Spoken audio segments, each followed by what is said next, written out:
Lambert Wilson est du genre à s'investir à 1000% dans chacun de ses rôles. Les spectateurs retrouvent le comédien au cinéma dès le 22 février 2023 dans le film Les choses simples, auprès de Grégory Gadebois. Dans cette comédie signée Éric Bénard, l'acteur incarne Vincent, un entrepreneur accro au travail qui interrompt sa course effrénée un jour, alors que sa voiture tombe en panne sur une route de montagne. Décidément, il aura tout joué. En tout et pour tout, on liste plus de 100 longs métrages dans sa filmographie.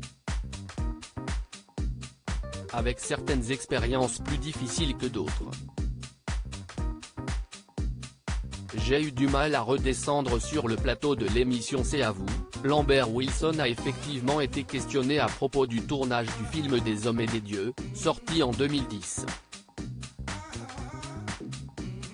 En fait, je pense que dans ce film tellement intense de Xavier Beauvois, le Boeing avait décollé un peu en nous, se souvient-il. On était dans une sorte d'élévation, un peu une forme d'hystérie collective. Pour moi, ça a vraiment été un peu dangereux. J'ai eu du mal à redescendre. Toute la question du drame des moines de Tibérine, et puis aussi de l'intensité des rapports entre les frères, on l'a vécu avec les acteurs. Et moi je suis parti un petit peu vers le haut. Si est-il la seule fois, on ne pense pas aux conséquences, à l'imaginaire collectif. En 2015, déjà, le comédien expliquait qu'il avait perdu sa maman pendant le tournage du film Des hommes et des dieux et qu'il avait, ensuite, dû s'occuper de son père âgé et malade, celui-ci ayant été très violent durant sa jeunesse.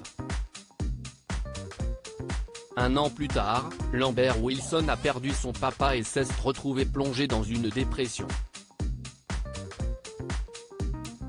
Qui est aujourd'hui loin derrière lui.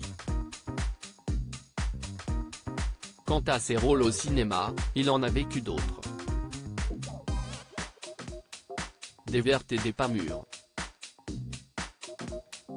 Cette inconscience totale, par exemple, d'incarner le général de Gaulle au cinéma.